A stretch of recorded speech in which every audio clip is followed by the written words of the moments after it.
आगे बढ़ेंगे, एक और अहम खबर देंगे। नवाज शरीफ की अल-अज़ीज़िया रेफरेंस अपील 18 सितंबर को समाअत के लिए मुकर्रर कर दी गई। फ्लैगशिप में नवाज शरीफ की बरियत के खिलाफ नैब अपील भी 18 सितंबर के लिए मुकर्रर की गई है।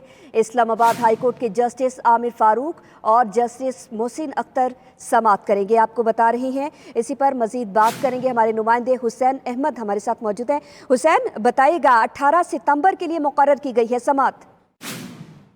जी बिल्कुल, नवाज शरीफ की अल-अज़ीज़िया रेफरेंस में जो अपील थी वो सितंबर तक मुलतवी हुई थी, लेकिन उसमें तारीख जो है वो मुकर्रर नहीं की गई थी उस वक्त। और आज रजिस्ट्रार ऑफिस की जानिब से बाकायदा जो है वो 18 सितंबर को समाअत के लिए ये अपील मुकर्रर की गई है। इसके साथ साथ फ्लैगशिप रेफरेंस में नवाज शरीफ की बरियत के खिलाफ जो नैब अपील है वो भी उसी दिन यानी 18 सितंबर के लिए मुकर्रर की गई है। और मौसम गर्मा की अदालती तातीलात के बायस जो है वो समाअत सितंबर में होगी। रजिस्ट्रार ऑफिस में ये मुकर्रर कर दी गई है। और अल-अज़ीज़िया और फ्लैगशिप रेफरेंस के जो फैसले थे साहब अदालत के जज अरशद मलिक ने सुनाए थे। और वीडियो स्कैंडल के तनाजुर में नवाज शरीफ को मुमकिना रिलीज के लिए अब 2 माह का इंतजार करना होगा।